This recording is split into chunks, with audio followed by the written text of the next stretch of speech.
అందరికి మరణాత. జ్ఞాని అయిన సొలొమోను గారు రాసిన పరమగీత గ్రంథము 4వ అధ్యాయము 5వ వచనము చదువుకుందాం. నీ ఇరుకుచములు జింక పిల్లలై తామరలో మేయు ఒక కవలను పోలియున్నవి. ప్రార్థన చేసుకుందాం.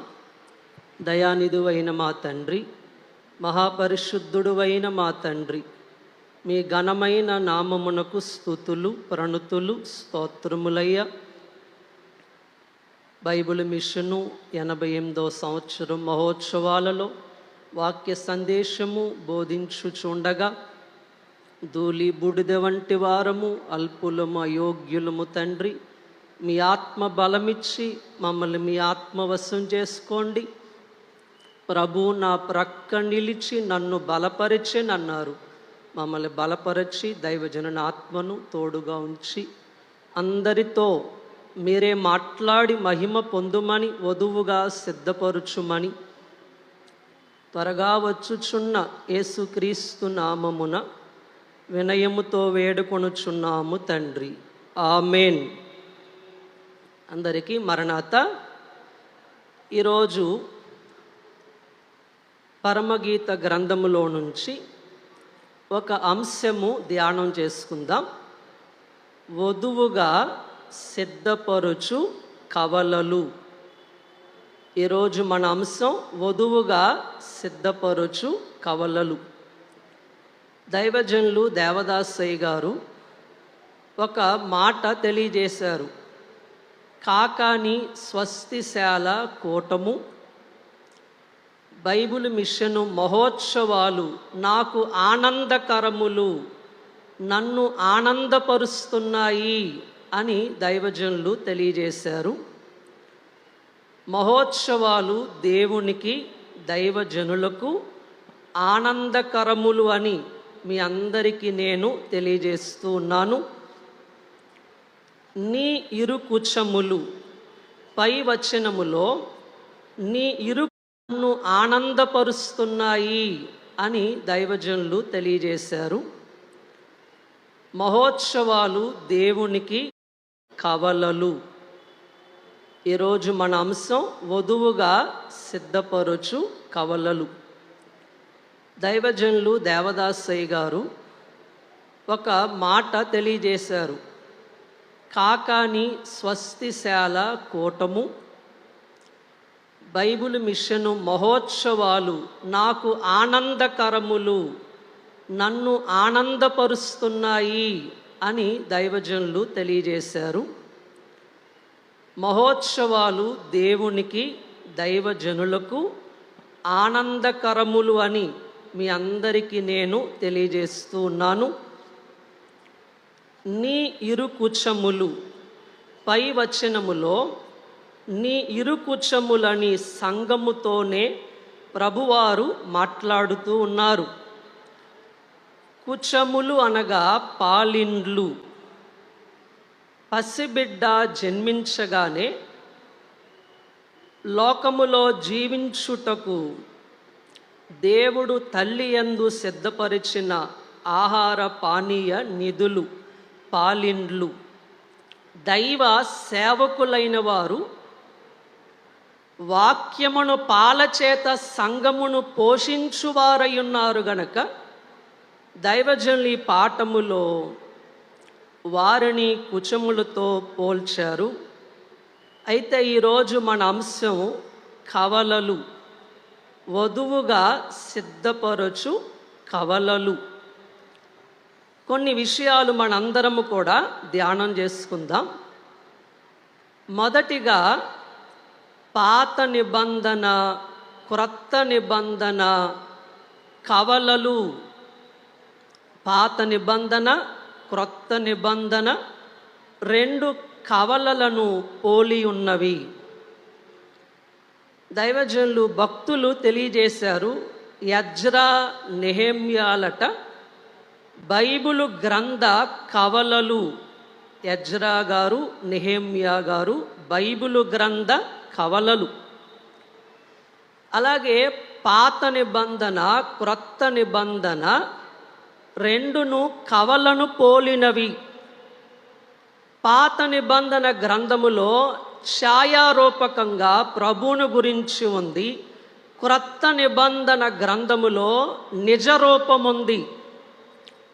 అలాగే పాత నిబంధన గాలము వంటిది, క్రొత్త నిబంధన వల వంటిది. పాత నిబంధన పచ్చి కాయ వంటిది, క్రొత్త నిబంధన పండు కాయ వంటిది అని మీకు నేను జ్ఞాపకం చేస్తూ ఉన్నాను. దైవజనులు చెప్తూ పాత నిబంధన రాత్రికాలము వంటిది, క్రొత్త నిబంధన పగటి కాలము వంటిది అని తెలియజేశారు. పాత నిబంధన ధర్మశాస్త్రము, క్రొత్త నిబంధన కృపాశాస్త్రము అని మీకు జ్ఞాపకం చేస్తూ ఉన్నాను.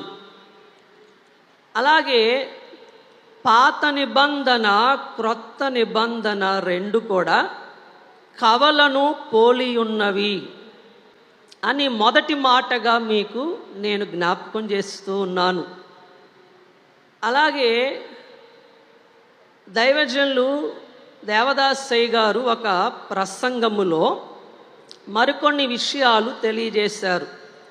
బాప్తిస్మము, పరిశుద్ధాత్మ బాప్తిస్మము రెండు కవలను పోలి ఉన్నవి అని తెలియజేశారు. బాప్తిస్మము, పరిశుద్ధాత్మ బాప్తిస్మము కవలను పోలి ఉన్నవి. దేవుని బిడ్డలారా, బాప్తిస్మము గురించి దైవజనులు దేవదాసయ్య గారు చెప్తూ రక్షింపబడిన ఆత్మలే ముత్యములు అన్నారు. రక్షింపబడని వారు ముత్యములు కాదు అని తెలియజేశారు. అలాగే పరిశుద్ధ గ్రంథములో మనం చూస్తే భక్తుడైన మత్తయ్య గారు రాసిన సువార్త 3వ అధ్యాయం 15వ వచనం, నీతి యావత్తు నెరవేర్చుటకు బాప్తిస్మము. భక్తుడైన మత్తయ్య గారు రాసిన సువార్త 28వ అధ్యాయం 18, 19 వచనం, దైవ న్యాయము అంగీకరించుటకు బాప్తిస్మము. అపోస్తులుడైన పౌలు గారు గలతీయులకు రాసిన పత్రిక 3వ అధ్యాయం 26, 27 వచనం, విశ్వాసము ద్వారా దేవుని కుమారులగుటకు, అలాగే క్రీస్తు ప్రభువుని ధరించుకొనుటకు బాప్తిస్మము అని మీకు నేను జ్ఞాపకం చేస్తూ ఉన్నాను. అలాగే 1957వ సంవత్సరములో బాప్తిస్మము ద్వారా కొన్ని మేళ్ళు దైవజనులు తెలియజేశారు. 22/9వ నెల 1957వ సంవత్సరంలో దైవజనులు కొన్ని మేళ్ళు బాప్తిస్మం ద్వారా తెలియజేశారు. మొదటిగా ఆత్మ కంటిన పాపము శుద్ధవుతుంది అని చెప్పారు. బాప్తిస్మం ద్వారా ఆత్మ కంటిన పాపం ఏమైందంట? శుద్ధి అవుతుంది. అలాగే మతాచారం అనే మలినము పోతుంది అని చెప్పారు. రెండవదిగా మతాచారం అనే మలినము పోతుంది. అలాగే మూడవదిగా పాప పరిహారం కలుగుతుంది అని దైవజనులు తెలియజేశారు. నాలుగవదిగా పరలోక ప్రవేశము దొరుకుతుంది. ఇంకా రక్షణ పొందని వారు బాప్తిస్మములు తీసుకుంటే పరలోక ప్రవేశము దొరుకుతుంది. ఐదవదిగా క్రైస్తవ సంఘ ప్రవేశము దొరుకుతుంది. ఆరవది పరలోక పరిశుద్ధులు బంధువులవుతారు అని చెప్పారు. ఏడవదిగా ఈ బాప్తిస్మము ద్వారా వందల కోట్ల మంది క్రైస్తవులు బంధువులవుతారు అని చెప్పారు. అలాగే బాప్తిస్మము ద్వారా క్రీస్తు ప్రభు బిడ్డలవుతారు అని చెప్పారు. క్రీస్తు ప్రభు బిడ్డలవుతారు. అలాగే 9వ మాటగా వారు నాకు శిష్యులగుదురు అని ప్రభువారు తెలియజేశారు. అలాగే 10వ మాటగా 10వ మేలు రక్షణ భాగ్యము దొరుకుతుంది అని చెప్పారు. 11వదిగా నమ్మకమనే గుణము వారిలోకి వచ్చి వేస్తుంది అని చెప్పారు. నమ్మకమనే గుణము వారిలోకి వచ్చి వేస్తుంది. కనుక బాప్తిస్మము లేకుండా ఎందరున్నారో వారికి పరలోక ప్రవేశము కావాలంటే వారు వెంటనే బాప్తిస్మము తీసుకోవాలని ప్రేమతో మీకు మనవి చేస్తూ ఉన్నాను. అలాగే పరిశుద్ధాత్మ బాప్తిస్మము గురించి దైవజనులు చెప్తూ ఆత్మ లేని స్థలము లేదు అన్నారు. ఆత్మ లేని స్థలము లేదు అన్నారు. అలాగే ఆత్మ లేకపోతే లాభము లేదు అని దైవజనులు దేవదాసయ్య గారు తెలియజేశారు. మరొక మాట చెప్తూ పరిశుద్ధాత్మ కుమ్మరింపు పొందని వారు రాకడలో ఎత్తబడరు అని చెప్పారు. పరిశుద్ధాత్మ కుమ్మరింపు పొందకపోతే రాకడలో ఎవ్వరు ఎత్తబడలేరు. కనుక పరిశుద్ధాత్మను మనందరము కూడా పొందుకోవాలి. దైవజనులు చెప్తూ పరిశుద్ధాత్మ పొందకపోతే ప్రసవేదన స్థితి రాదు అన్నారు. ప్రసవేదన స్థితి రాకపోతే పెళ్లి కుమార్తె అంతస్తు రాదు అని తెలియజేశారు. కనుక బాప్తిస్మము పరిశుద్ధాత్మ బాప్తిస్మము రెండు కూడా కవలను పోలి ఉన్నవి. బాప్తిస్మము ద్వారా పరిశుద్ధాత్మ బాప్తిస్మము ద్వారా మనం పెళ్లి కుమార్తెలు కాగలము. మనం వధువు సంఘములోకి రాగలము. వధువు అంతస్తుకు సిద్ధపడగలము అని మీ అందరికీ నేను వాక్యము ద్వారా తెలియజేస్తూ ఉన్నాను. దేవుని బిడ్డలారా, అపోస్తలుడైన పౌలు గారు రోమీయులకు రాసిన పత్రిక 8వ అధ్యాయం 2వ వచనములో పరిశుద్ధాత్మ విడిపించును అని వాక్యములో దేవుడు వ్రాయించారు. 8వ అధ్యాయం 14వ వచనం పరిశుద్ధాత్మ నడిపించును అని వాక్యములో దేవుడు వ్రాయించారు. 8వ అధ్యాయం 9వ వచనం ఆత్మ మనలో నివసించును అని తెలియజేశారు. పరిశుద్ధాత్మ తండ్రి మనలో నివసించేవారై ఉన్నారు అని మీకు వాక్యము ద్వారా నేను జ్ఞాపకం చేస్తున్నాను. 8వ అధ్యాయం 16వ వచనం పరిశుద్ధాత్మ తండ్రి సాక్ష్యం ఇచ్చును అని వాక్యములో ఉంది. అలాగే 8వ అధ్యాయం రోమీయులకు రాసిన పత్రిక 8వ అధ్యాయం 26వ వచనములో పరిశుద్ధాత్మ తండ్రి మన కోసం విజ్ఞాపన చేస్తున్నారు అని వాక్యములో దేవుడు వ్రాయించారు. అలాగే 8వ అధ్యాయం 11వ వచనములో ఆత్మ జీవింపచేయును అని ఉంది. కనుక బాప్తిస్మము పరిశుద్ధాత్మ బాప్తిస్మము రెండు కూడా మనల్ని వధువుగా సిద్ధపరిచేవి అయి ఉన్నావని మీకు తెలియజేస్తున్నాను. మూడవదిగా శ్రమ సౌఖ్యము రెండు కూడా కవలయున్నవి. శ్రమ సౌఖ్యము కవలను పోలి ఉన్నవి. సంగమునకు సౌఖ్యకాలముండి శ్రమకాలము లేకపోతే పెరుగుదల ఉండదు. అందుకే సౌఖ్యము శ్రమ రెండు కూడా కవలను పోలి ఉన్నవి. దైవజనులు దేవదాసయ్య గారు చెప్తూ ఒక ముఖ్యమైన మాట తెలియజేశారు. శ్రమ లేని ఎడల సంగమునకు సౌందర్య రూపముండదు అన్నారు. పరలోక సంపద ఉండదు, పరలోక అంతస్తుండదు అని చెప్పారు. శ్రమ లేకపోతే సంఘానికి ఏముండదంట? సౌందర్య రూపము ఉండదు, పరలోక సంపద ఉండదు, పరలోక అంతస్తు ఉండదు.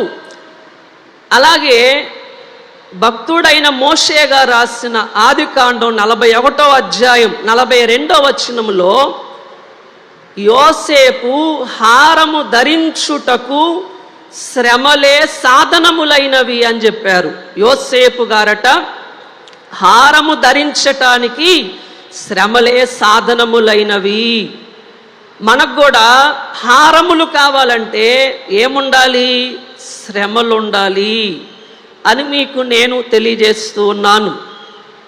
అలాగే అపోస్తలుడైన పౌలు గారు కొరింథీయులకు రాసిన మొదటి పత్రిక 11వ అధ్యాయం 1వ వచనములో, నేను క్రీస్తుని పోలి నడుచుకొనుచున్నాను, మీరు నన్ను పోలి నడుచుకొనుడి అన్నారు. పౌలు గారికి క్రీస్తు రూపం వచ్చుటకు శ్రమలే సాధనం అని చెప్పారు దైవజనులు. పౌలు గారికట క్రీస్తు రూపం వచ్చుటకు శ్రమలే సాధనం.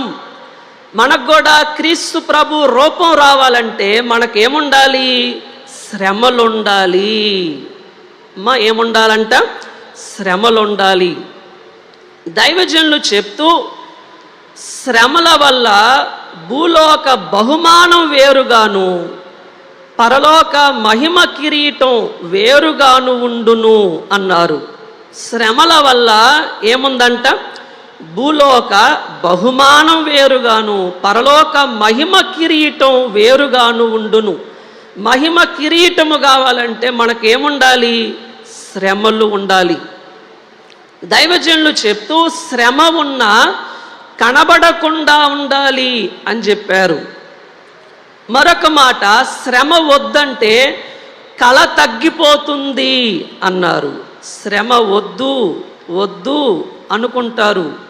శ్రమ వద్దు అంటే కళ తగ్గిపోతుంది. వధువు కళ రావాలంటే మనకేముండాలి?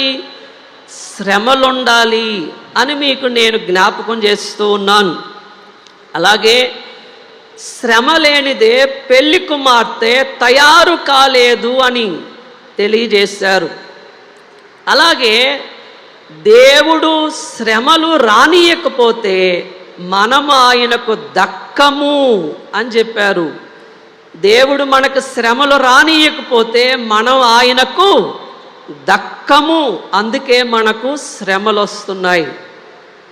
అలాగే దైవజనులు ఇంకో విలువైన మాట తెలియజేశారు. శ్రమ భక్తునికి తేనె పట్టు వంటిది అని చెప్పారు. శ్రమ భక్తునికి ఎలాంటిదంట?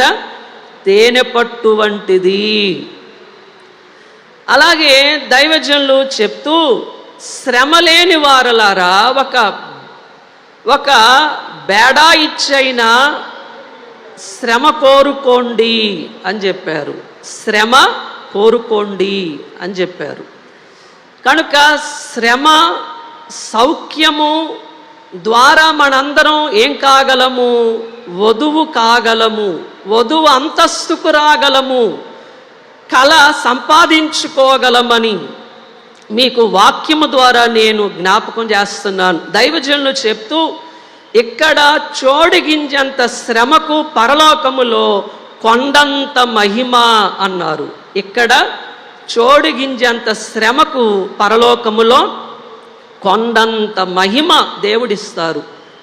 కనుక శ్రమ సౌఖ్యము కవలలు అని మీకు నేను జ్ఞాపకం చేస్తున్నాను.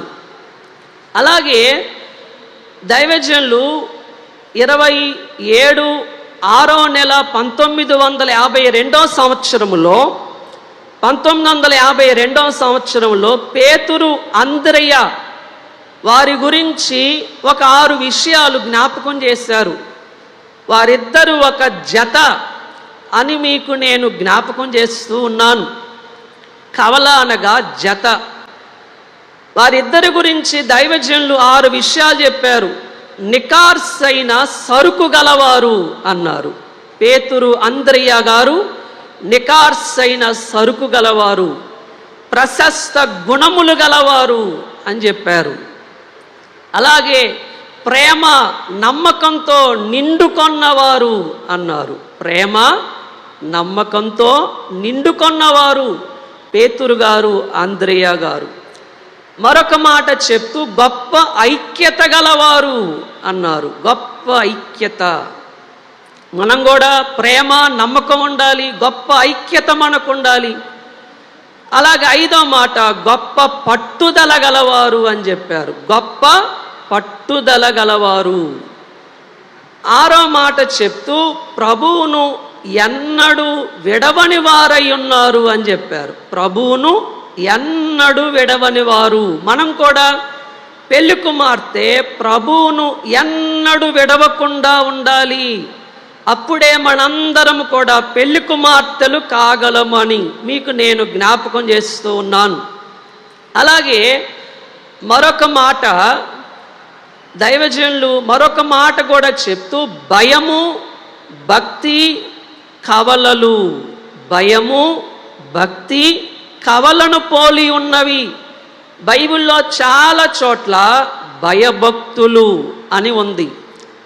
భక్తుడైన మోషేగా రాసిన ఆదికాండం 22వ అధ్యాయం 12వ వచనం మనందరం కూడా చూస్తే 22వ అధ్యాయం 12వ వచనం, నీవు దేవునికి భయపడువాడవని. దేవుడే అంటారు అబ్రహాము గారి గురించి, నీవు దేవునికి భయపడువారు. అబ్రహాము గారు దేవునికి భయపడువారు అని ఉంది. మనం కూడా భయభక్తులు కలిగి ఉండాలి. ఆదికాండములో 42వ అధ్యాయం 18వ వచనములో యోసేపు గారు కూడా నేను దేవునికి భయపడువాడను అన్నారు. నేను దేవునికి భయపడువాడను అన్నారు. కనుక భయము భక్తి రెండు కూడా మనందరం కలిగి ఉంటే పెళ్లి కుమార్తెలు కాగలము, వధువు అంతస్తుకు రాగలము. అలాగే బైబిల్ గ్రంథములో మనం చూస్తే భక్తులు రాసిన యోబు గ్రంథం 1వ అధ్యాయం 1వ వచనములో దేవుని యందు భయభక్తులు గలవాడని ఉంది. యోబు గారు దేవుని యందు భయభక్తులు గలవారు. మనం కూడా భయభక్తులు కలిగి ఉండాలి అని మీకు నేను జ్ఞాపకం చేస్తున్నాను. కీర్తనల గ్రంథం 31వ కీర్తన 19వ వచనములో నీ యందు భయభక్తులు గలవారి నిమిత్తం నీవు దాచి ఉంచిన మేలు ఎంతో గొప్పది అని వాక్యములో ఉంది. మనం దేవుని యందు భయభక్తులు కలిగి ఉంటే మన కొరకు దేవుడు ఎన్నో మేళ్ళు దాచి ఉంచుతారు. మనందరం కూడా భయభక్తులు కలిగి ఉండాలి. భయము భక్తి లేకుండా మనం వధువు అంతస్తుకు రాలేము, వధువుగా సిద్ధపడలేము అని మీకు నేను జ్ఞాపకం చేస్తూ ఉన్నాను. ఇందాక మీకు చెప్పినట్లుగా అబ్రహాము గారు ఎవరంట? దేవునికి భయపడువారు. ఒక 5 విషయాలు జ్ఞాపకం చేస్తాను. అబ్రహాము గారు పరీక్షలో జయించిన పెళ్లి కుమార్తె, పరీక్షలో జయించిన పెళ్లి కుమార్తె. అబ్రహాము గారు ప్రేమతో నిండిన పెళ్లి కుమార్తె, దేవుని ప్రేమతో నిండిన పెళ్లి కుమార్తె. అబ్రహాము గారు సంపూర్ణ విధేయత కలిగిన పెళ్లి కుమార్తె. అబ్రహాము గారు మరొక మాట విశ్వాసము కలిగిన పెళ్లి కుమార్తె. 5వ మాట దైవ భయము కలిగిన పెళ్లి కుమార్తె. కనుక మనందరం కూడా అబ్రహాము గారిలాగా పెళ్లి కుమార్తె అంతస్తులోకి రావాలంటే భక్తి కలిగి ఉండాలి, దేవునికి భయపడేవారిగా మనందరం కూడా ఉండాలి. దైవజనులు భక్తి అనే మాట చెప్తూ చాలా విషయాలు చెప్పారు. భక్తిని బట్టి అంతస్తు అన్నారు. మనందరం కూడా భక్తి కలిగి ఉంటే పరలోకములో సింహాసన అంతస్తు దేవుడిస్తారు. మనందరం కూడా ఏం కలిగి ఉండాలి? భక్తి కలిగి ఉండాలి. దైవజనులు చెప్తూ భక్తిని బట్టి మెప్పు కలుగును అన్నారు. భక్తిని బట్టి మనకేం కలిగిద్దంట? మెప్పు కలుగును. అయ్యగారు చెప్తూ ఏమన్నారంటే లోతు భక్తి కలిగిన వారు గనక బయటకు రాగలిగాడు అన్నారు. లేకపోతే సొదొమ గొమొర్రా పట్టణస్థులు భస్మమైపోయినట్లు భస్మము కాకుండా ఉన్నారు. కారణం ఏంటంటే భక్తి కలిగి ఉన్నారు.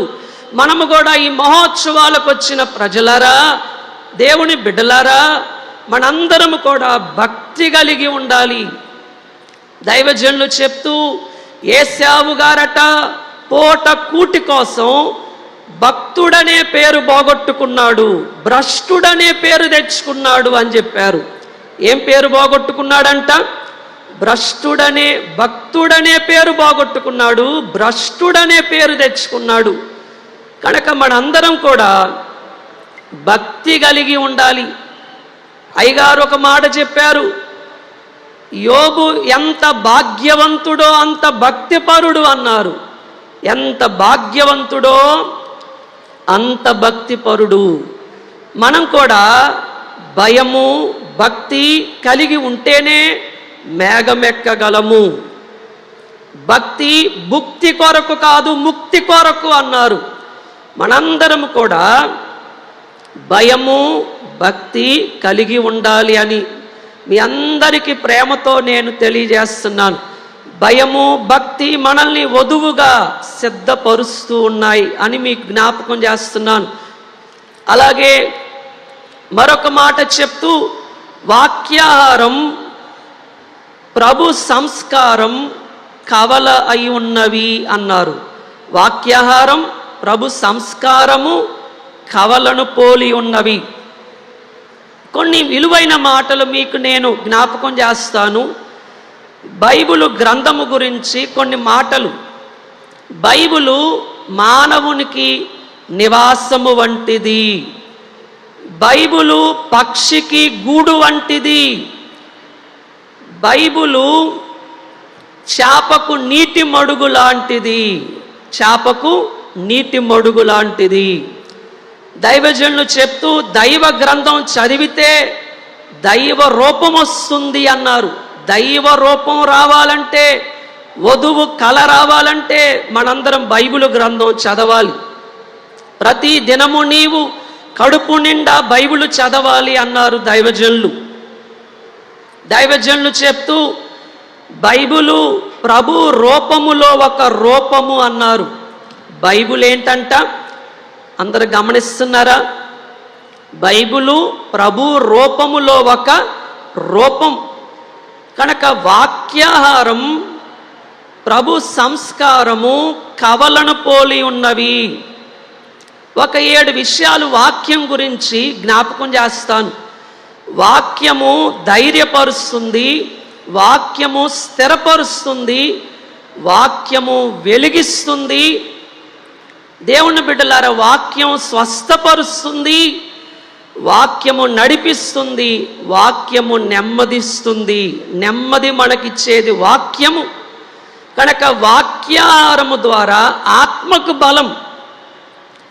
వాక్యాహారం ప్రభు సంస్కారము కవలను పోలి ఉన్నవి. సంస్కారం గురించి అయ్యగారు 6 విషయాలు చెప్పారు. దైవజనులు చెప్తూ ప్రభు భోజనం గురించి రాకడలో వెళ్ళుటకు అన్నారు. మనం రాకడలో వెళ్ళటానికి ప్రభు భోజనం తీసుకోవాలి. ఆత్మ బలమునకు అన్నారు. మరొక మాట చెప్తూ పాప క్షమాపణ కొరకు అన్నారు. పాప క్షమాపణ కొరకు ప్రభు భోజనం తీసుకోవాలి. కీడు రాకుండుటకు అని చెప్పారు. ఏ కీడు మీకు రాకుండా ఉండాలంటే ప్రభు భోజనం తీసుకోవాలి. దేవుని బిడ్డలారా, యేసు ప్రభుతో సహవాసము చేయుట కొరకు అని 5వ మాట చెప్పారు. యేసు ప్రభుతో సహవాసము చేయుటకు ప్రభు భోజనం తీసుకోవాలి అన్నారు. 6వ మాట చెప్తూ యేసు ప్రభువులా మారిపోవుటకు ప్రభు భోజనం తీసుకోవాలి అని చెప్పారు. మనందరం యేసు ప్రభువులాగా మారిపోవాలంటే ప్రభు భోజనం సంస్కారము తీసుకోవాలి. వాక్యాహారం సంస్కారము కవలను పోలి ఉన్నవి, మనల్ని వధువుగా సిద్ధపరిచేవి. మరొక మాట, ప్రార్థన దైవ సహవాసం కవలను పోలి ఉన్నవి. ప్రార్థన దైవ సహవాసం. దైవజనులు చెప్తూ ప్రార్థన నాడి వంటిది అన్నారు. ప్రార్థన ఎలాంటిదంట? నాడి వంటిది. ప్రార్థన పాపం చేయనివ్వదు, పాపము ప్రార్థన చేయనివ్వదు. మనందరం కూడా ప్రార్థన చేసుకోవాలి. ఉదయకాలం ప్రార్థన చేసుకోకుండా పనికెళ్ళే వారికి దేవుడు దూరంగా ఉంటాడు, సాతాను దగ్గరగా ఉంటాడు. ఉదయకాలం ప్రార్థన చేసుకొని పనికి వెళ్ళాలి. దేవుని బిడ్డలారా, విజ్ఞాపన ప్రార్థన వెన్నెముక వంటిది అన్నారు ఒక భక్తులు. విజ్ఞాపన ప్రార్థన, ప్రతి వారు కూడా ప్రార్థన చేసుకోవాలి. ప్రార్థన ద్వారా మనం వధువుగా సిద్ధపడగలం. అందుకే ప్రభు అయిన యేసు రమ్మను ప్రార్థన నేర్పుము అన్నారు. ఆ ప్రార్థన నేర్చుకోవాలి. ఆ ప్రార్థన చేసుకుంటేనే వధువు అవుతాము. అలాగే సన్నిధి, మరొక మాట ఏంటంటే సన్నిధి ద్వారా మనం వధువు కాగలం. దైవజనులు చెప్తూ ఏమన్నారంటే, సన్నిధి చేసిన మగ శిశువు అవుతారు అన్నారు. సన్నిధి చేసిన వారు మగ శిశువు అవుతారు. దైవజనులు చెప్తూ మేఘములోకి వెళ్ళాలంటే సన్నిధి చేయాలి అన్నారు. మనందరం మహోత్సవాలకు వచ్చిన మనందరం మేఘం ఎక్కాలంటే దైవ సన్నిధి చేయాలి. దైవ సన్నిధి లేకుండా ఎవ్వరు మేఘం ఎక్కలేరు. ప్రతిదినము సన్నిధి చేస్తున్నారా? సన్నిధి చేయకపోతే చతికిలబడిపోతారు అన్నారు. ఎవరు సన్నిధి చేయరో వారు చతికిలబడిపోతారు. మనందరం సన్నిధి చేయాలి. అయ్యగారు చెప్తూ, గూడు లేని పక్షికి నీడ ఉండదు, సన్నిధి లేని విశ్వాసికి రెండవ రాకడలో జాడ ఉండదు అన్నారు. రెండవ రాకడలో జాడే ఉండదు సన్నిధి మనలో లేకపోతే అని మీకు నేను జ్ఞాపకం చేస్తున్నాను. అందరూ సన్నిధి చేస్తున్నారా? సన్నిధి లేకపోతే మనందరం మేఘమెక్కలేమని మీకు జ్ఞాపకం చేస్తున్నాను. దైవజనులు చెప్తూ, సన్నిధి పరులారా, సన్నిధిలో నీ ఉంటే పరలోక నీడ నీపై పడుతుంది అన్నారు. పరలోక నీడ మీ అందరిపై పడాలంటే అందరూ సన్నిధిలో ఉండాలి. దైవజనులు చెప్తూ, బైబిల్ మిషన్ దైవ సన్నిధి కొరకే అన్నారు. దైవ సన్నిధి పెళ్లి కుమార్తెను సిద్ధపరుచుట కొరకు అన్నారు. పెళ్లి కుమార్తెను సిద్ధపరచటానికే దైవ సన్నిధి. బైబిల్ మిషను దైవ సన్నిధి కొరకే. కనుక దైవజనులు చెప్తూ, దైవ సన్నిధిలో ఎదగటం ఆగిపోతే ఎండిపోతారు అన్నారు. ఎవరైతే దైవ సన్నిధిలో కూర్చోరో వారు ఎండిపోతారు. ఎదగటం ఆగిపోతే ఎండిపోతారు. కనుక దైవ సన్నిధిలో దినమునకు ఒక్కసారి గడిపితే పరలోకంలో నీదే ఆధిపత్యం అన్నారు. ఒక్కరోజు దినమునకు మనం 1 గంట సన్నిధిలో ఉంటే పరలోకంలో మనదే ఆధిపత్యం. ఎంతమందికి ఆధిపత్యం కావాలి? దైవ సన్నిధి మనం చెయ్యాలి. దేవుని బిడ్డలారా, సన్నిధి పరులకు ప్రతి దినము ఒక ముత్యము లాంటిది అని చెప్పారు. ప్రతి దినము ఒక ముత్యము లాంటిది. ఇక చివరి మాట, దిద్దుబాటు, సిద్ధపాటు కవలను పోలి ఉన్నవి.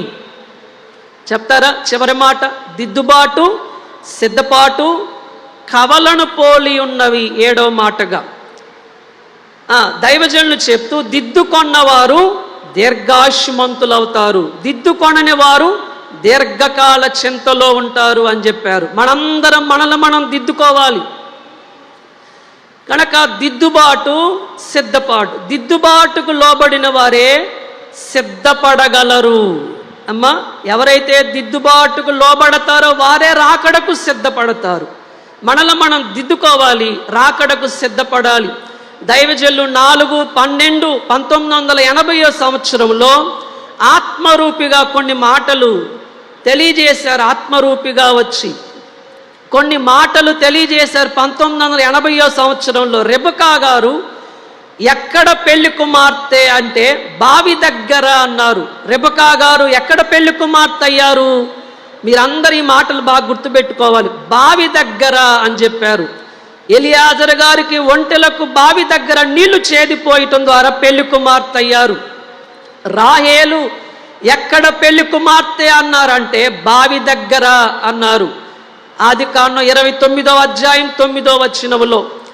అలాగే మరొక మాట చెప్తూ, రూతు ఎక్కడ పెళ్లి కుమార్తె అని చెప్తూ బోయజు పాదాల దగ్గర అన్నారు. బోయజు పాదముల దగ్గర పెళ్లి కుమార్తె అయింది.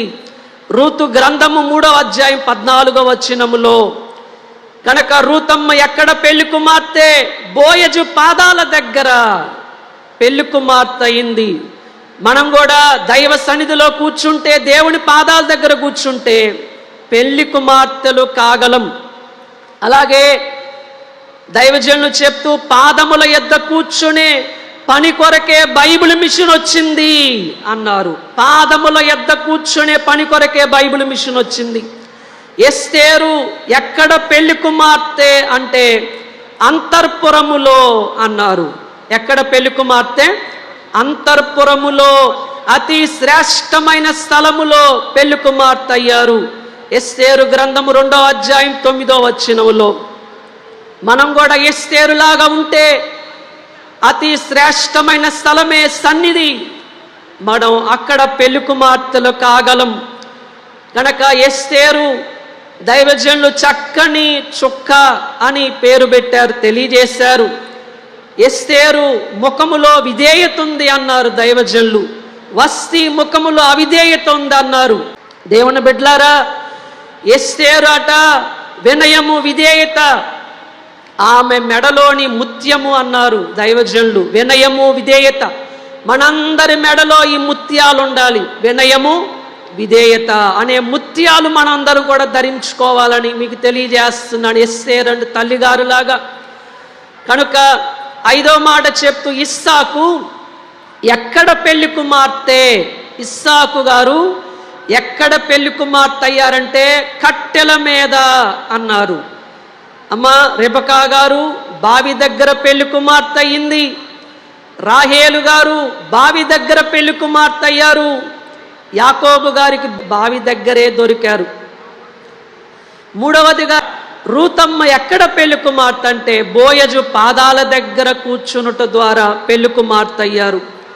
ఎస్తేరు గారు అంతర్పురముల అతి శ్రేష్టమైన స్థలములో పెళ్లి కుమార్తె అయ్యారు. ఇస్సాకు కట్టెల మీద పండుకొనుట ద్వారా అమ్మ విధేయత. మోరియా కొండపై పెళ్లి కుమార్తె అయ్యారు. కట్టెల మీద పండుకొనుట ద్వారా పెళ్లి కుమార్తె అయ్యారు అని దైవజనులు ఆత్మీయ వర్తమానాలు చెప్తూ తెలియజేశారు. 6వదిగా ఏలియా గారు ఎక్కడ పెళ్లి కుమార్తె అంటే హోరేబు గుహ. భక్తులు రాసిన రాజుల మొదటి గ్రంథం 19వ అధ్యాయం 9వ వచనం, ఒక గుహలో చేరి బస చేశాడు అని ఉంది. బస చేశారు ఏలియా గారు. అంటే ఏకాంతవాసి ఏలియా గారు. మరొక అక్షరం లి అనగా లిఖించబడిన వారు, యా అనగా యథార్థపరుడు. మనం కూడా ఏలియా గారిలాగా నిత్య సన్నిధి సభ్యులుగా ఉండాలి.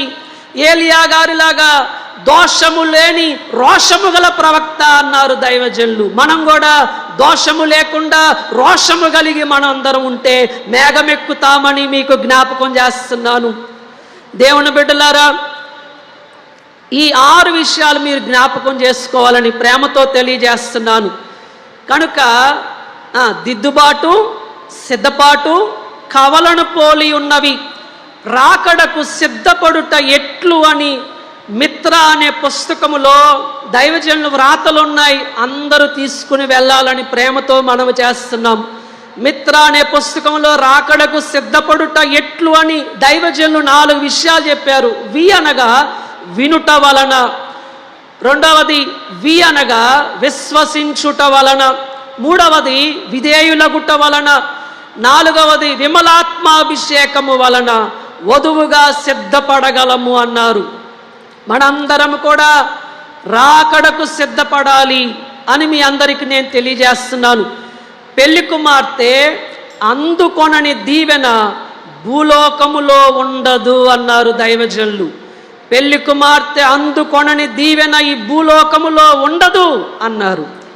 అయ్యగారు చెప్తూ, భూలోకపు పెళ్లి కుమార్తె తల వంచుకొనును, పరలోకపు పెళ్లి కుమార్తె ఏలుబడి చేయును అని చెప్పారు. అందరికి మరణాత. పరలోకపు పెళ్లి కుమార్తె ఏలుబడి చేయును అని చెప్పారు. పెళ్లి కుమార్తె అంతస్తు గలవారు. అయ్యగారు కొన్ని విషయాలు చెప్తూ పెళ్లి కుమార్తె అంతస్తు గలవారు వారసులు అన్నారు. పెళ్లి కుమార్తె అంతస్తు గల వారికి కిరీటాలు ఉంటాయి అని చెప్పారు. పెళ్లి కుమార్తె అంతస్తు గలవారు సింహాసనం మీద కూర్చుంటారు. ఎంతమందికి సింహాసనం కావాలి? వారందరూ పెళ్లి కుమార్తె అంతస్తులోకి రావాలి ఈ మహోత్సవాల ద్వారా. అలా పెళ్లి కుమార్తె అంతస్తులోని వారు మహిమ వస్త్రదారులు అని చెప్పారు. పెళ్లి కుమార్తె అంతస్తు గల వారి చేతిలో పరిపాలించే దండం ఉంటుంది అని చెప్పారు.